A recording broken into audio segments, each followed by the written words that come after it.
Ang nakikita ko talaga kay Mayor Baste, ito talaga si Mayor Baste, it's really a surprise eh. It's really a surprise because I think a lot of yung mga commentators nagsasabi na we never expected the youngest Duterte na lalaki, diba? Na ganito. And yung may sinabi ko siya masyadong matalinhaga. Ito Tagalog. Magdasal tayong lahat. Yes. Pag natapos nito lahat, ipagdasal natin ang outcome o kalalabasan, ang resulta nitong lahat ay papabor sa taong bayan. Lalo na sa pinakamaliit. Alam mo, masyadong cryptic. Kung yung direksyon ng rally, saan papunta yung direksyon? Malalim yun.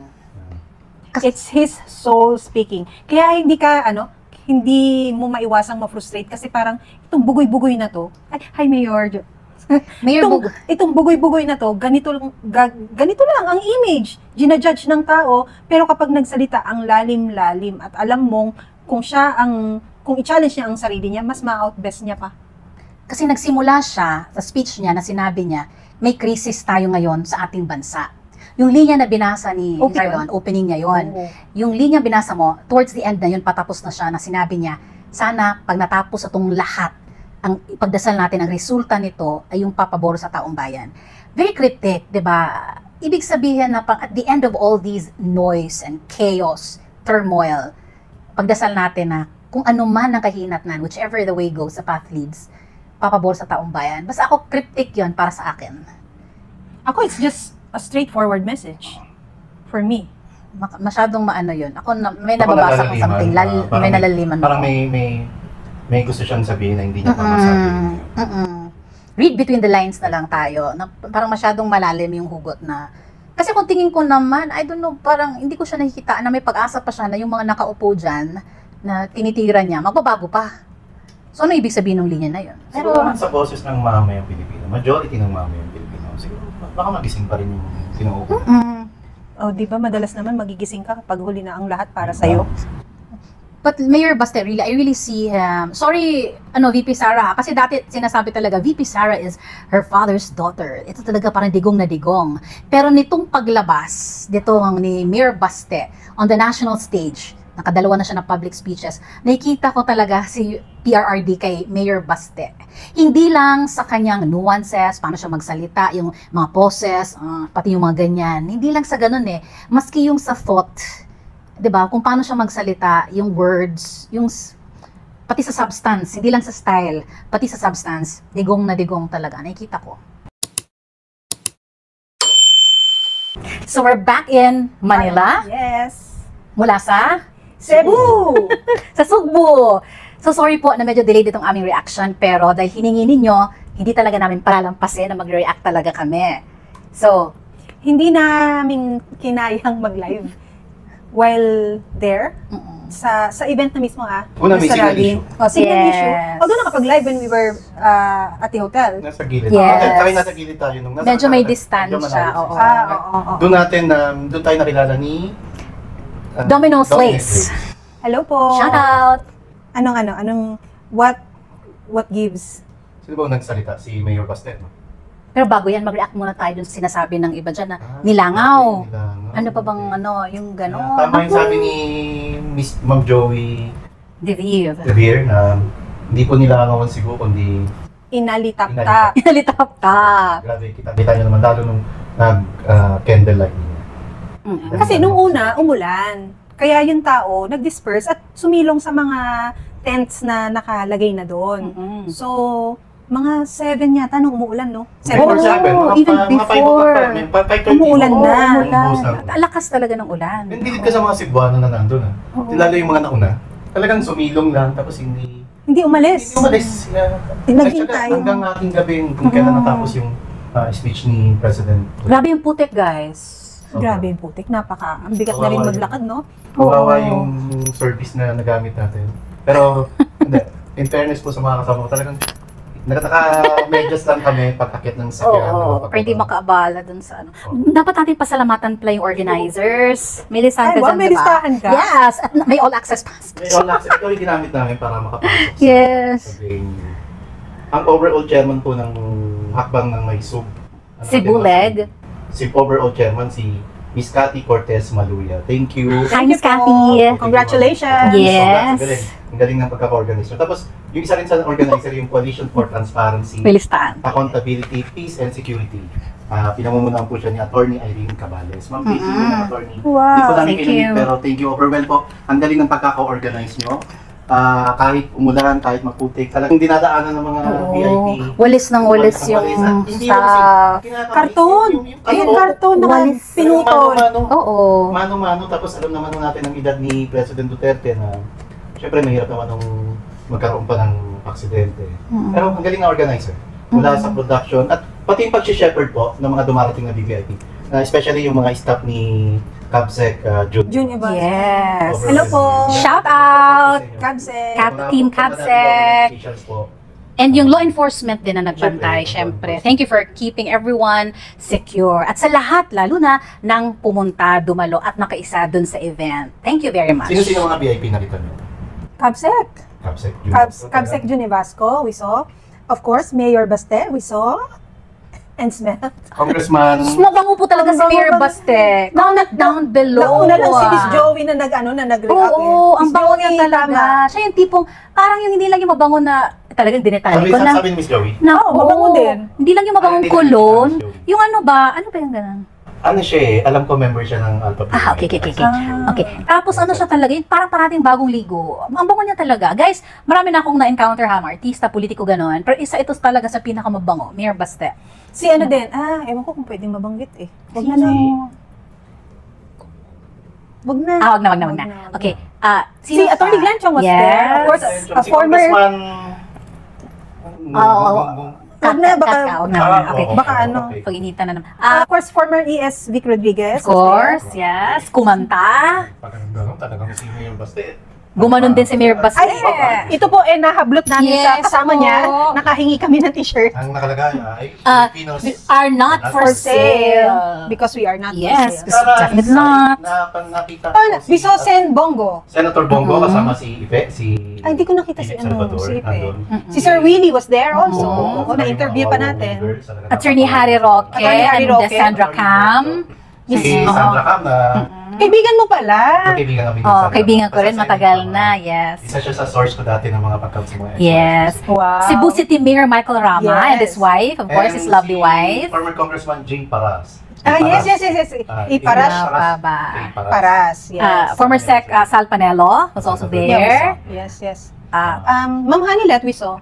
Pero hindi siya Nilasta na natin. Oh, dalawa pa siya sa stage. nandun Sa siya may sa ramp, stage? nandun sa harap talaga ni PRD. Pero natakpan sa area Si mo. Mayor... Congressman Pulong Duterte. Pulong. Hindi lang nakapagsalita si Kong Pulong kasi... Malat po. Siguro, nararamdaman mo yung tao sa pagmumukha ni Congressman Pulong na gusto niya magsalita. Oo. Narinig ko rin po, malapit po kami. Oo. At syempre, the star of the show, ang sabi ni Baste, boss, ano yun, something may sinabi siyang, ang boss ng something si, of course, former President Rodrigo Roa Duterte, the pinaka-important speaker. Ano ang noon. highlight ng event para sa inyo? Let's give... Lahat naman, alam mo yun? Reaction doon, well, everybody was, well, not everybody, but ang dami na-expect ng fireworks, pasabog, expose, new revelations, which sabi nga ng marami, hindi nangyari. Di ba? Iba last time, when we tackled saan ka pupunta? Bago Yes. Pilipinas or Davao, na-mention na rin natin yung mangyayari sa Cebu. So, and then, we were, alam ko na yung pakiramdam pag nandito pala, yung tapos istorbo yung ito. Gusto ko yung halaman din, magkibigan kami. Sorry, na-distract ako. Tinitikin lang tayo. O yun, di ba, my take there was, sana wala na lang pasabog. Tapos, mas diinan kung ano yung objective ng rally or ng event and all. So, but of course, when I said that, I was kinda also hoping na mas ma-up kung ano yung magiging pangyayari dun sa venue. But then, mas na-up naman din ang expectations ko. Kasi, alam mo yung, since mas solemn na siya, less the profanities and all, mas na-emphasize yung mensahe kung bakit ginagawa yung ganong gathering. Tapos, mas kalmado si former President Rodrigo Duterte sa pagsasalita niya. Basta, of course, was still the same. Yes. Na very passionate. Consistent siya. And doon mo makikita talagang pagaling sa sa public speaking yung bata. Yes. Yung bata. Grabe. Pero, di ba, Oh, yung papicture bata, ako sige. sa kanya. Yung bata. Sa kanya tayo unang nagpa-picture. O, pagka nakikamay kasi kami sa kanya, sabi niya, kayo pala yun. Parang, Oo. nahiya na kaming lumande. Baka kasi, di namin alam kung ano na yun eh. Well, anyway. Okay. So, yeah, very passionate. Yun. What I like about his message is, hindi ko naintindihan, all the way Bisaya. Pag lang natatawa ang audience, natatawa May ako. notes ako yun. But, Sa lang gusto yeah, mo. nag-translate You can go through that and saan yung gusto mong i-tackle. Kasi, Pam is going through that. Kasi, nagbisaya po. Kasi syempre, yung crowd, Cebuano, alam naman na rin na-translate natin eh. Tsaka alam naman nila na nandun kami mga Bisaya, joke. So, pwede kang mag-browse. Meron na tapos akong mabilis na. okay, go. Sinabi niya doon na parang, ginawa mong sinungaling ang 20 pesos na bigas? Tama ba? Yung Yes. Di something nga, like that. sinungaling ka, tapos bakak. Ibig sabihin, isang malaking kasinungalingan at isang scam. Yes. Kasi kagaya ng sinasabi ko, this is something very doable. Sorry. And this is something na nagawa naman nung panahon ng father niya. And this is part of your economic agenda in terms of food security and food sovereignty. So, if we start there at gawin mong accessible sa mga mahihirap ang 20 pesos na bigas, then, di ba, kung at least napatunayan mong may nagawa ang administrasyon mo. Pero yung ngayon, hanggang ngayon, na hindi nangyayari, at hanggang ngayon, sinisingil ka ng tao at wala kang ginagawa, medyo may problema na. Kaya nagamit siguro yung word na Kaya malalim, nagamit yung scam. yung hanggang ngayon ini-scam mo kami sa ano. And kasi minention mo rin yan sa zona mo na abot kamay na ang 20 pesos na bigas. At maski sa interviews din. Sa interviews, magsosona na naman, ano na naman ang sasabihin. Kaya nga sabi ni Pastor, sa Tagalog na ito, translate mo yung music niya. Akala mo pwede mong sabihin ng ganun-ganun lang yun. Pero para sa may hirap, malaking bagay yun. Totoo. So, ang Tagalog po ng scam ay Budol. Correct. Oo nga no, budol. Budol. Akala nyo, playground nyo lang ang Pilipinas dahil nasa kapangyarihan kayo, pero makagaba na. So, Again, ano gaba gaba? is, Karma.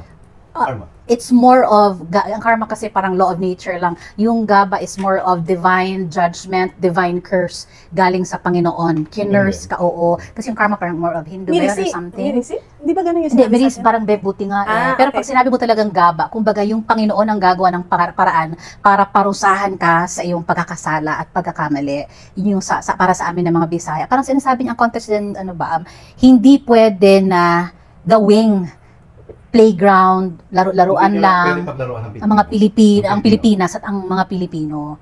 Problema sa Congress, ba't ayaw nyo ayusin? Hawak mo na lahat bilang presidente, ba't di mo pa kayang ayusin? Dahil kung gusto at nandiyan ka sa kapangyarihan, kaya mong gawin. Yan ang niya, kumbaga pinupush niya na point. Marami And pang to hear pinipush it from this kid, na 36 years old, na first time niyang mag-public service, no? Public first office, time yan, no? oo. Yung ganyang passion sana, ganyan ang kailangan natin na may paninindigan para sa bansang ito. Isa lang ang bansa natin, guys. Para naman manawagan yung batang yan na ang tingin lang natin di ba, parang bugoy-bugoy lang. Kasi ganyan, ganyan manamit, puro tato, puro ano. Kapag nagsalita, wala, yun, lahat ng puso niya, yun ang lumalabas sa bibig niya. Marami akong mga naging kakilala, even while growing up, na mukha silang parang happy-go-lucky, easy-going, ganun lang. Pero pagdating sa mga seryosong bagay, ang lalim. Ang lalim pag nagsalita at ang lalim ng mga opinion. Kung kala mo ganun lang sa surface ba guys, but when you scratch deeper, from the surface, sobrang lalim ng mga tao. Parang ganyan yung nakita ko kay Mayor Baste. Yung hugot niya talaga, namnam mo eh. Mm-mm. Namnam mo yung sincerity, yung frustration, na naging maayos yung pamalakad ng tatay niya. Ipagpatuloy na lang, bakit hindi pa ipagpatuloy? Sinabi niya yan. Sinabi niya. Total, magkaalyado naman. Magkaalyado Ang naman. vice-presidente na anak nga ng kanyang ama at itong ang ating Pangulo, na si Pangulong Marcos. At sinabi rin niya na, of course, si Speaker Romualdez, alam naman natin na mainit talaga si Mayor Baste kay Speaker. Talaga tinatawag nito tambaloslos, even sa kanyang public speeches, diba?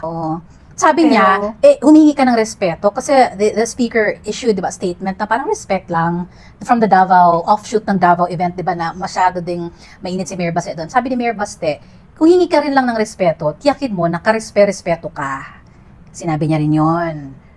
Alam naman natin ngayon, may mga official nga na nag-react from the DILG na ganun din, din kayo, show some respect, ganun. But from the perspective of Mayor Baste, at least sa perspective niya, hindi ka naman kagalang-galang. Kung anong klaseng tao ka, ganun din ako sa'yo. Ganun rin kitang haharapin. Yun yung perspective Remember, niya. respect begets respect. Ano pa bang mga sinabi ni, meron din siyang sabi, hinamon niya rin si speaker Yun, doon tayo sa Pustahan, hamon. magipagpusta ako sa'yo, di ba sabing ganon? Hinahamon kita na mamigay ka ng ayuda na wala ang mukha mo o pangalan mo. Kumbaga, nakasaplak parate yung pangalan, yung mukha. Ganun yung from his point of view.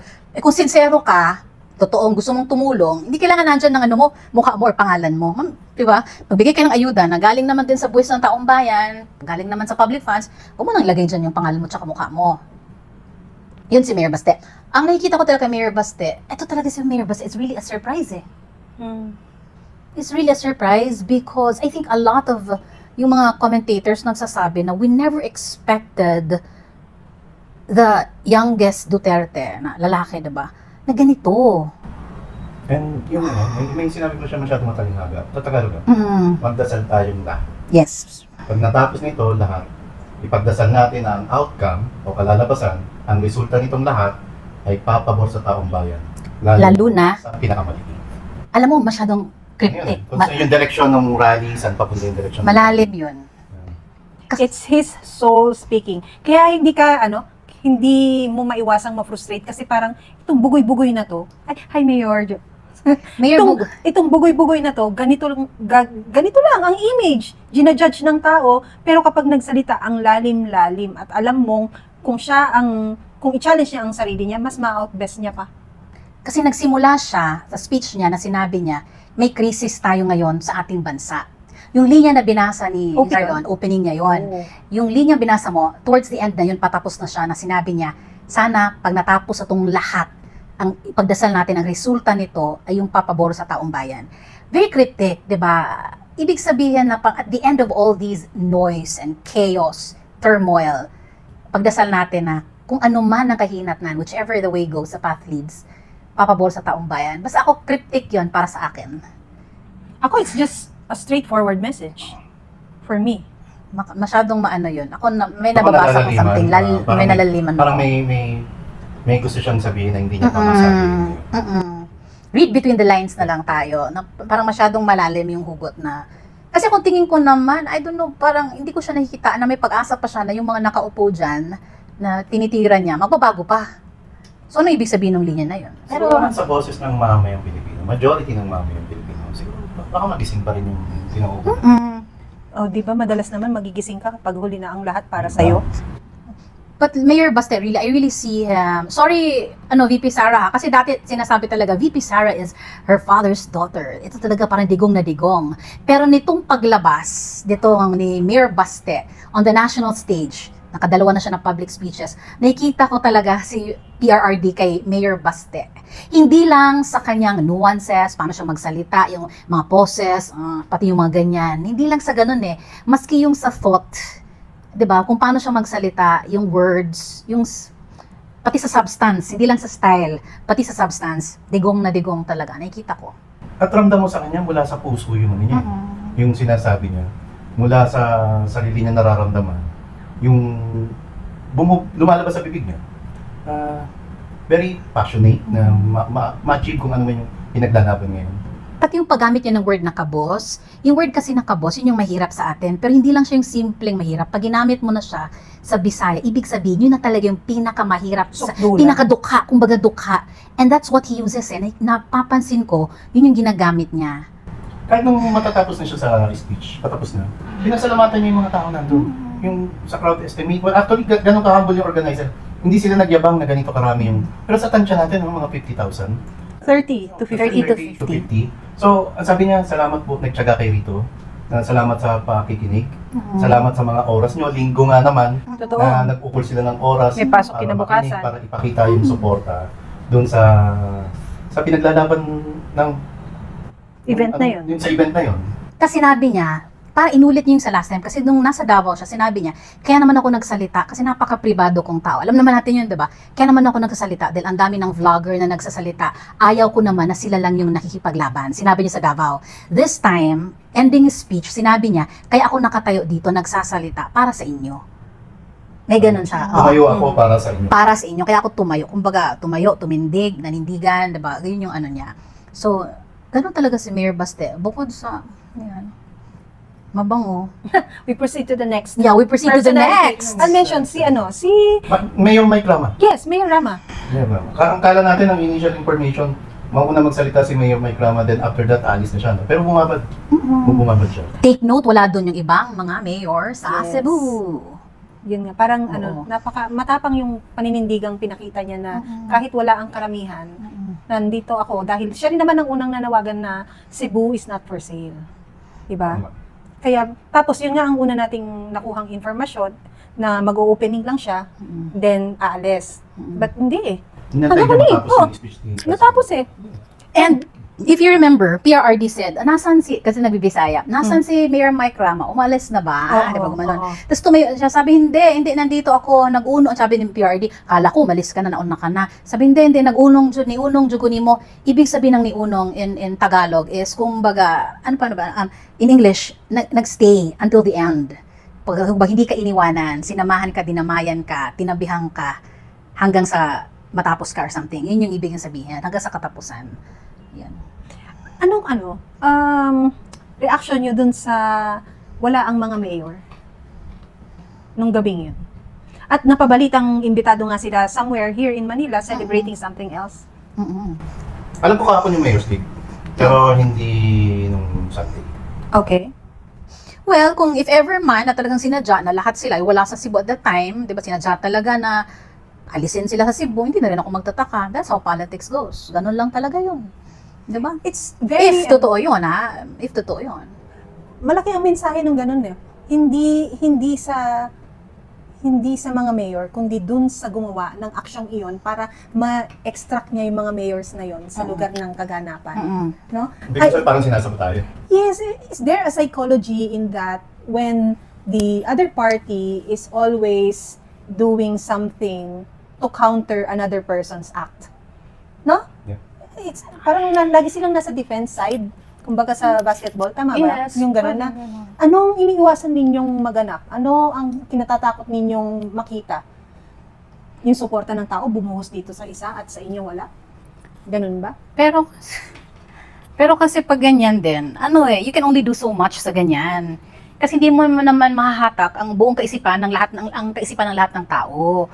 That can only do so much and you're going to spend for it, 'di ba? Yung ganyang mga bagay, but you're also underestimating the people. Ang next na nagsalita parang si Attorney Glenn Chong. Oo ba? Si Attorney Glenn. Bisaya all the way. So you seek Tina. Pabor, Bisaya represent. Siya naman, syempre, alam naman natin yung aspeto talaga sa elections talaga yung kanya. 'Di ba? Maanghang din. 'Di ba? At ayaw rin patinag. Attorney Glenn Chong. Binanggit niya yung meeting ng Smart Matic sa pagitan ng Smart Matic sa ni First Lady Lisa Araneta Marcos. Di umano. Hindi umano.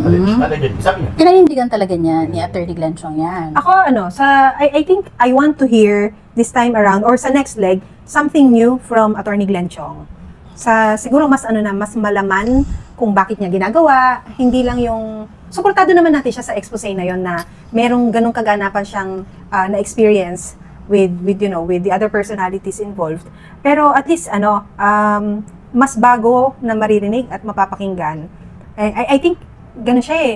He's a man so ready to fight and so ready for the country. Nasa fighting mode. Nasa fighting mode din siya eh. Kaya lang also naririnig ko kinakantsawan siya kung tatakbo ba siya o parang tawa lang din eh. Before tayo umalis, parang had a chance to talk to him.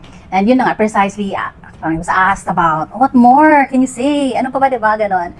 Yung sabi niya, na Sabi niya, parang, papasabugin ba raw siya? ang sabi niya, syempre, nag-escalate eh. It's an escalation process. So, my take on that was, hindi ko ilalatag lahat ng baraha ko all at once, diba? I will escalate sa kung ano man siguro ang diskarte niya, but he was talking about escalation. So, ibig sabihin, paakyat ka ng paakyat ba dun sa atake mo or sa diskarte mo? Pabigat ng pabigat yung gagawin mo, or in this case, yung mga expose mo. So, yun naman naintindi ko. Kasi yun ang binitawan niyang salita. But other than that, syempre, di natin alam kung ano pa yung may kukwento ni Attorney Glenn. Pero yun yung sabi niya. And meron na rin harassment na nangyayari sa kanya. Hayaan na lang natin siya magbunyag kung anong harassment ang inaabot niya. Attorney Harry Roque, Galing ha? Improving siya, no? Na-improve na niya Alam yung ko kasi niya. yung ano niya, public speaking niya, no? Ngayon, mas nakakapag-engage na siya ng mga tao, audience, ano? At tinatanong niya, di ba? Oh, ini-engage siya ng, Ni-engage siya na, meron siya tanong. sabi niya na kaya nanalo ang President Marcos dahil sa mga pinapasagot niya yung mga Cebuano. Oo, fill in the blanks. Oo, mga Sila yung Duterte. sumasagot. Tapos pati si Atty. Vic binanggit niya na, di ba? 2 months lang daw sa pwesto. 2 months nga lang ba si Atty. Vic? 79 79 days. days. Na tinanggal, patong pagkakatiwalaan. And magaling magsalita. Siguro, lawyer kasi. Tsaka spokes naman kasi siya. Spokesman Pagsalita naman talaga siya ni ano. And ang pinakamahalagang part nung kanyang portion is yung, 'di ba, nagdasal, parang he was leading the prayer, 'di ba? Si Attorney Harry kasi prayer rally naman talaga 'yon. So, pinagdasal niya na kung ano man 'tong nangyari sa ating bansa ngayon, na sana ay maagapan bilang isang bansang Pilipinas, tayo ay makakaraos din sa lahat ng ating pinagdadaanan. She was also praying for the entire country, not only government.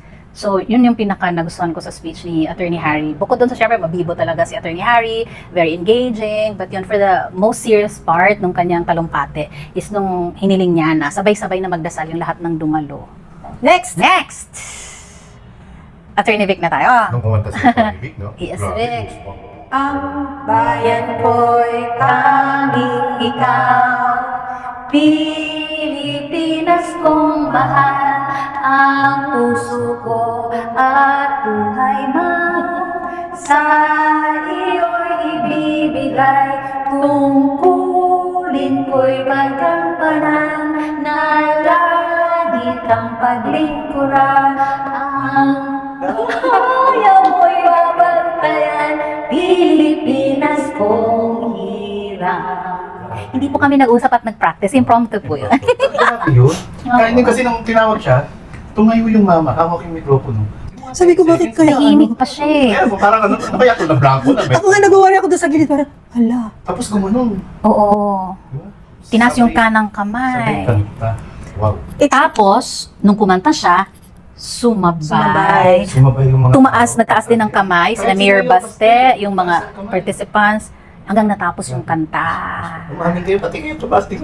Yung luha ko nandito, oh. Nag-video kasi ako, hindi ako nakataas ng Grabe yun. kamay. Knowing Atty. Vic na doon natin napaka-compose, tapos magsalita, di ba? At saka hindi yan basta-basta kumakanta, guys. Hindi ko siya, it's not my first time na marinig siyang kumanta. I know that Maganda boses niya. the guy can sing. Yes, Really the man can sing. sing. He can sing. Pero hindi ko nakalang. Mapapanood ko siya sa stage Grabe. na actually mali, dapat ikaw ang gumanon kasi ako yung Gusto nandito. ko na sweet sa'yo. Kaya ako tumigil kanina. Ano? I like it. Sige, go na. Sige na, sige na. Ay, balik ko na. Ayun, yun nga, parang the man can sing. Pero hindi ko in-expect na sa stage na yon, sa ganung ganap, Live! live, tapos yung hindi mo akalaing kakanta pala. Kaya pala nanahimik, nag-vocalization sa... Mental vocalization. Yung kanta niya, hindi kanta na para i-entertain yung taong bayan. Hindi. Yung kanta niya, para ilahad niya kung ano yung nararamdaman niya para sa bayan. Yung kanta po na yon, every Monday, flag raising sa mga tanggapan ng pamahalaan. At kung merong ibang mga activity, ang mga government agencies and offices, kinakanta po yun. Grabe. Oh, kinakanta po talaga yun. Yung first time natin na, yung very first flag ceremony natin sa PCO, nung kinanta yun, maiyak-iyak ako. Sabi ko nga. Promise. Kasi parang, sabi ko, elementary ang kanta, ako ay Pilipino. Mm-mm. Oh, well, anyway, napakasarap maging patriotic, no? Kung tama ang nakaupo. Mm-mm. Diba? So, nung kinanta yun ng first time, nung, Oh, may ano, mangyak-iyak ako. Oo. Sa totoo lang, yun nga lang, lupang hinirang, parang nakakaiyak na. ako naman aminado ako doon. Alam din nila to, nakwento ko na sa kanila na every time kinakanta ko yun. Maski nga dun sa yung sa movie house ba, Last Full Show, na ko, nachochoke ako. Hindi ko alam kung bakit, guys. Nagla-last full Hindi, show. hindi. Oh, Last Full Show. Ah, sino kasama? Tagal na nun, guys. Mga pre-pandemic pa. Mga 15 years so, ago? hindi naman. Pero, nag-choke talaga. Hindi ko alam kung bakit. Parang naluluha ako. Hindi ko lang din alam kung bakit. But, lately lang din yun. Siguro, nung nasa na ako, siguro mga, pag mga 30s. Before naman, wala naman eh. Siguro nung nag-mature ako, ganun. Lalo kung, choke lang ako. kung na-involve ka nga sa gobyerno, di ba? Sana, chance mo na sana makapagsilbi sa bansa, oh. Uy, teka muna, balik kay Dr. Vic. Sorry guys. Kinalimutan niyo ako. Nag-share na ng ano.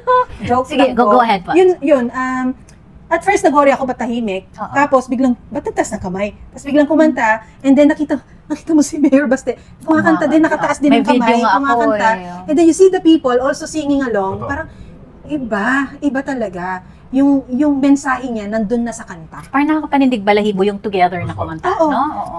Yung mensahe niya kung pag-aaralan malalim, pero yung sa kanta pa lang, Solve na doon na eh. yun na eh. Oo. Yun na yung pinaka-mensahe niya. Kaya siguro maikli lang yung speech niya. Oo. Because the song already said it all. Parang ano yan eh. Uwi na, may nanalo na. No? Hindi, magaling yung ginawa niya. Saka ramdam ng tao kung ano yung gusto niyang sabihin. Ramdam ng tao yung hugot ng mama na isipin mo nga naman, Naiyak ba siya? mangiyak-ngiyak. Medyo malayo ako. Mangiyak-ngiyak. Tsaka bihira yun for him, yung ganon. Diba sa pagkakilala naman natin sa kanya, very composed, ganon. So, for that level of emotion to surface, ibig sabihin nun, tinamaan talaga siya dun sa moment Bakit na kaya yun ang kantang napili niya? Malalim kasi yung kahulugan ng kanta. And syempre, as a yes. former public servant, kinanta niya yun. Diba? Yun na nga sa mga gathering, mga events, sa flag raising, sa Malacanang. So, kaya ganun, siguro. Kaya talagang naantig. Speaking of Attorney Vic, Mm-hmm. pinatawag siya ni PR. Ay, yun na nga. Nagulat ako doon. Yun na nga rin sana. Sabi ko, ba't sabihin tumatayo? ko. Sabi ko, hoy, ba't tumatayo? Oo. Ano kaya napag-usapan? Akala ko nga mag-exit na. Ano kaya napag-usapan? Ang tagal, guys. Grabe. Tagal ng May naglabasan pag-uusap. na eh, na video and pictures. Naglabas din po ako. Okay, I will declare. Naglabas ako ng Yung kuhang mo naman parang takas. Oo, kasi nga, Solid. bawal Hindi ka sa mga sumama guards. makapasok? Hindi. Oh, saan Hindi. mo pakilala ka na media? Hindi, eh, Charot. syempre kasi ano yun, private na ano nila. So, yun, pinatawag siya. Tagal na nag-usap. Kasi umakyat siya, di ba? Mula sa panahon na tumayo. Kasi nakaupo hanggang na sa siya. umakyat sa entablado. Nakaupo na siya dun sa Tapos pinatawag audience. siya. Bago siya magsalita nito. Oo. Ba't kaya? Nag-usap sila. Saka na pag nag-guest natin siya, kausapin natin kung ano yung Uy, dami ng play request. I-guess go natin siya. Oo. Boss, baka naman. Kaya marami nagtatanong kung tatakbo ka raw ng senador. Tanong natin nga yan, para once and for all masagot. Kung Ma-address. pwede nang ma-address. Pero diba? ako tatanungin nyo, it's about time, kailangan ng isang attorney Vic Rodriguez sa Senado.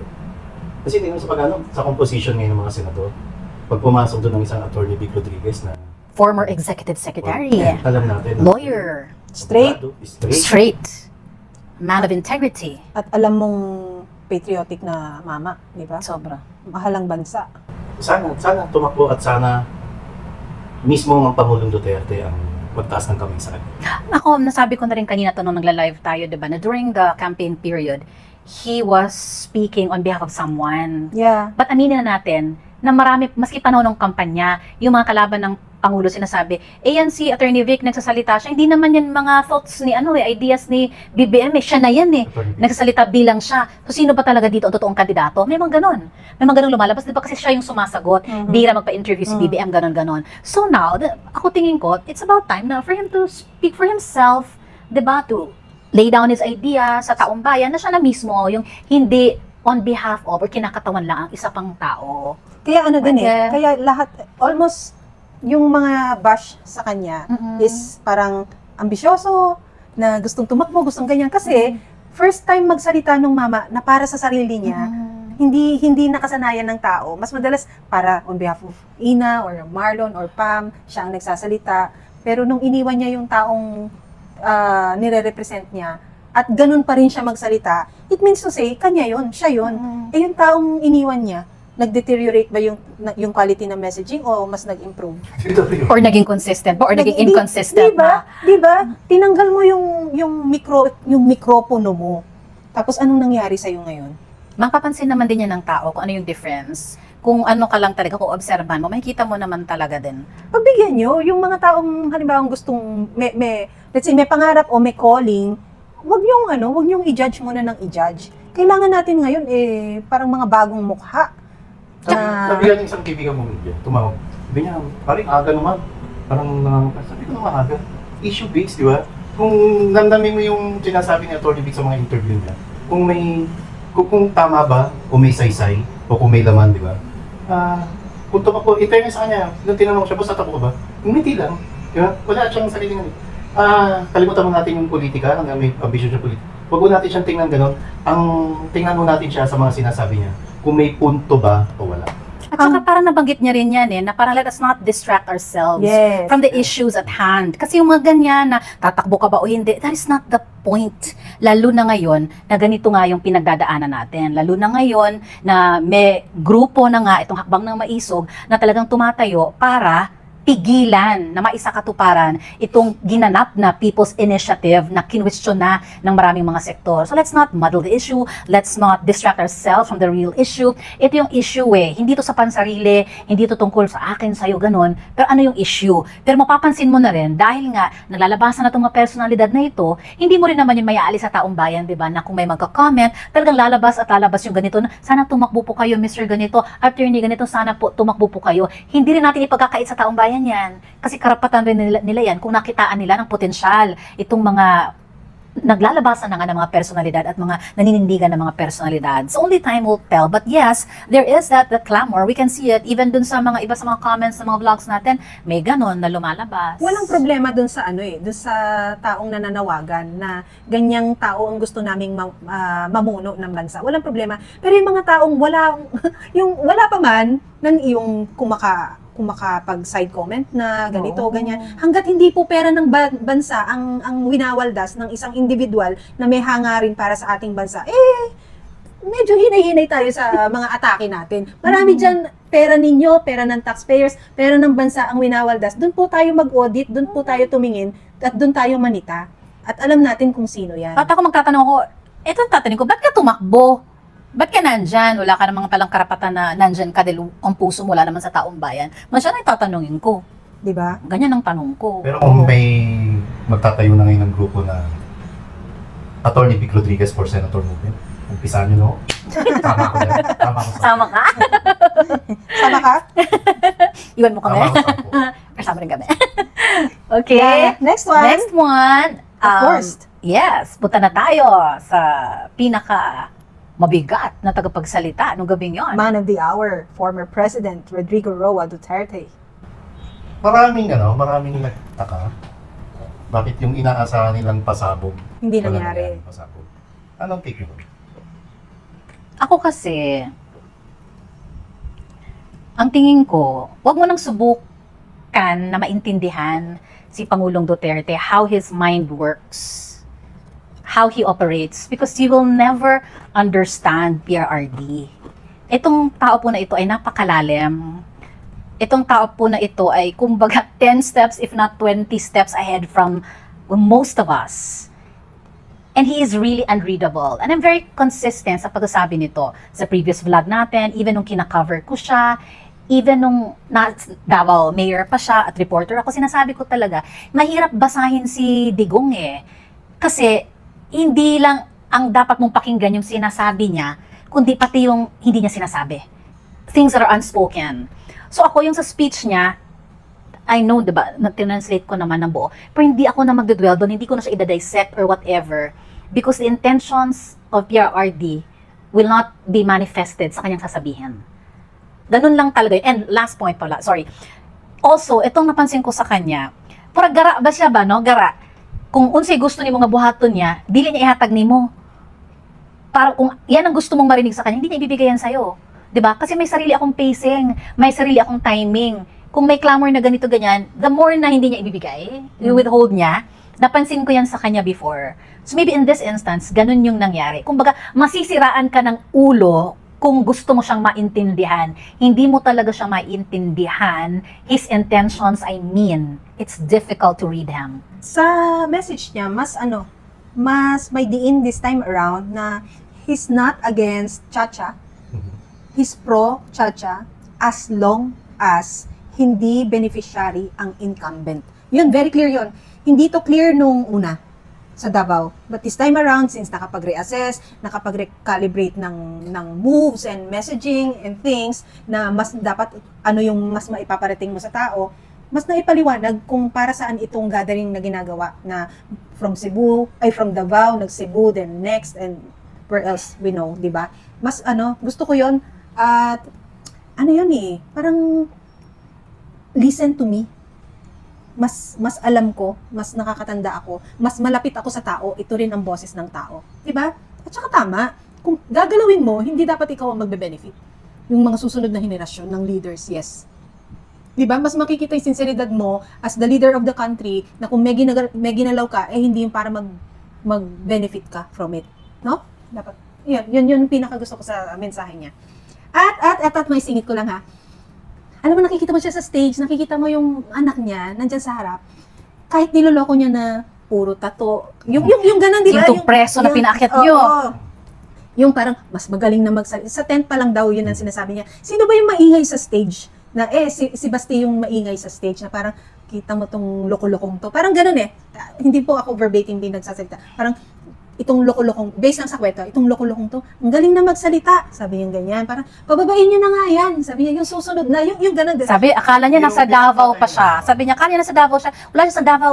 Ano, tapos naman pababain Pero mararamdaman mo yung pride ng isang ama na itong anak ko na to, pinakabatang Duterte, eto siya ngayon, pinaglalaban ng mamamayang Pilipino. When, in fact, dapat ano lang siya, di ba? Limited lang siya sa Davao, pero yung panawagan niya pang buong bansa. Right and proud. Yes! Right and Yan. Binanggit niya sa speech niya yung mga Cebuano, hindi pala away. Mm-hmm. Gusto lang happy-happy lang. Mm-hmm. So, maring sa tingin ko, isa yun kaya hindi masyadong bombastic yung speech ni PRRD.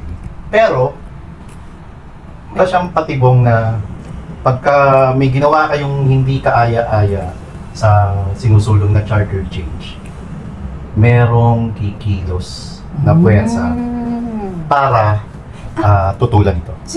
Knowing him na hindi mo mababasa yung... Hindi siya direct. Hindi siya direct. So ako may gano'n na, okay, hindi pasabog. Pero dahil alam niya na ang Cebuano ay hindi palaway. Alam niya, puro happy-happy lang. Sinabi niya sa speech niya. Pero kung mga ilang beses niya rin banggitin doon sa speech niya yung mga ka-meeting niyang retired generals, mga military officials. Na pumunta talaga ng Cebu para makinig. Parang may pahiwatig yun eh. Na may pahiwatig na something na may mangyayari pagka hindi naging maganda ang resulta nung sinusulong na charter change. And also remember, sinabi niya na depende na rin kung ano yung pahintulutan ng Panginoon, 'di ba? At kung si VP Sara ay dalhin sa kung saan man na landas. Kung meron pa siya nga asamin na iba pang posisyon, sana suportahan ninyo dahil Bisaya si VP Sara, 'di ba? Yung descent, hindi lang si PRRD na from Danao, yung descent niya, kundi pati yung mother, 'di ba? Is also Bisaya din, although may dugong Zimmerman nga. So, yun ang sabi niya na suportahan si VP Sara. Doon pa rin pagiging tatay niya, no? Oo. Binili niya yung anak niya, si VP Sara. Tapos, yung dalawang anak niya lalaki, binugoy-bugoy niya rin, di ba? Pesyo, si Kompulong, iba lang ang pinunta sa Cebu. Tapos si Mayor Baste, nagbiro rin na dapat magdala rin ng magaganda sa Davao. Kasi, alam mo yun, kung paano sila magbato ng joke. Ito kasing prayer rally ng Cebu, pinaghandaan kasi ito ng mga hindi kakampi ng mga Duterte. We already heard yung grabe yung mga resources na binuhos to divert the attention from that prayer rally. Diba? So the assumption there is, may mga nagastos, diba? Because you cannot also mess up a counter event or counter events kung hindi ka naman nga gagamit ng resources. So para bang, ito yung expectation mo, so tinapatan mo at gusto mo higitan. Kaya lang, hindi ito ang binigay sa'yo eh. Kasi unpredictable nga yan si PRRD. He will not give you what you want sa panahon na gusto mo. You cannot expect him to respond to you what you want. Hindi yan siya reactionary. Humabol ka sa pacing niya. And hindi talaga siya mababasa because of wisdom. Yung political wisdom niya kasi, hindi kasi yan na ituturo, hindi mo yun kayang bilhin, pag-aralan or whatever. Only experience at yung kung ano yung character mo bilang tao ang magbibigay niyan sa'yo. Sinasabi ko nga, sa lahat ng opisyal sa pamahalaan, siguro except for maybe Juan Ponce Enrile, ito yung talagang may wisdom eh. If you expect na mababasa mo siya, kung anong galaw niya, kung anong plano niya, you will just be very disappointed because you cannot read Rodrigo Duterte. This is someone na wala ng kumbaga wala ng, he no longer is attached to the caprices and the pleasures, the comforts of this world. Isa tong tao na kahit ikulong mo nga, kaya sinasabi ko nga, ICC, do you think takot yan? Hindi. Kasi may mga tao na kahit ikulong mo yung katawan, yung kaluluwa, hindi mo naman makukuha eh. Because they have a world, diba, inside their mind is just so strong to be able to withstand that. So, itong taong to is always 10 steps ahead. So, ganito in-expect mo, hindi ibibigay sa'yo yan. Lahat, di ba, nakatutok? Hindi. Tapos when you least expected, boom, he falls like a thunderbolt. So ako, nung nagsimula na siya magsalita, so nakikita ko na wala nang sinasabi, sabi ko, ito na to, naglalaro na naman si PRRD, masisiraan na naman ng ulo ang mga gusto na maintindihan kung ano itong ginagawa niya. Hindi mo talaga siya maintindihan. Tsaka in those times when we least expect it, he will just say or do something, really, something that's going to maybe hold your breath, ganon. Pag pinag-aralan mo kasi si PRRD, iba talaga siya, he doesn't fit any mold. He really does not fit any mold. May sarili talaga na pag-iisip, diskarte yung mamang yan. Hindi mo magagamit yung ano mo kung ano yung understanding mo, ito yung template mo, sa ganitong opisyal, ito yung template mo. Hindi talaga iba talaga siya. Kaya tingnan mo, yung ibang mga forces na gumastos para ma-counter lang yung akala nilang may pasabog, it cost them how much? Sa wala, di ba? Kasi in-expect nila meron and all. Tapos walang nangyari. And even if may sinabi si PRRD, kailangan mo pa rin i-take with a grain of salt. Yan ba talagang minimin niya? Or baka may iba siyang gusto? Kung baga, wag mo na lang siyang intindihin dahil mahihirapan ka. Ito yung mga tipong mga tao na mahirap mo silang tapatan. Dahil hindi nga pareho. Iba. Ito, prayer rally. Yung sabi ni Attorney Vic, ano pipili mo? Yung prayer rally Or pay your rally. Pay your That one we cannot rally. afford No one can afford that. Kasi yung mga sumusuporta naman sa ngayon is hindi mga halos nakaupo. So, dun mo rin malalaman talaga na yung mga alitap-tap nung gabing yun, organic crowd. Wala namang ayuda giving na naganap doon. May mga lola talaga nagbitbit nung portable na. Yes, na mga upuan. Yung Foldable Yun nakita chairs. natin na Yes. nasa daan tayo, di ba? Oo. Senior Mga citizens. riders na. Grabe yung support at ipinakita ng mga kababayan natin sa city. Dahil dyan, Siya po si Ina. siya si Marlon. Siya si Pamela pa, seryoso. Uy, mag-subscribe po kayo. Yes, please. And yung ads, huwag niyo pong skip. Parang ako.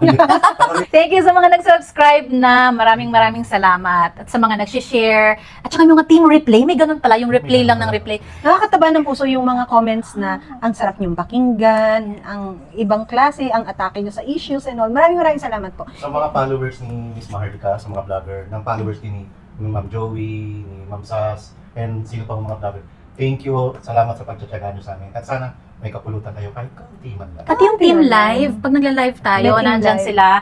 ROFWs, we know na malayo kayo, pero siguro kahit papano dahil sa munti namin na platform na ilalapit namin kayo sa inyong lupang sinilangan sa ating bansa. So we're also happy to do that for you. Pero mas nagpapasalamat kami for your support. Kasi talagang overwhelming siya talaga, guys. Hindi ko in-expect na ganun siya kabilis. Thank you so much! Thank you, guys. See you in See you in our next. our next! Next.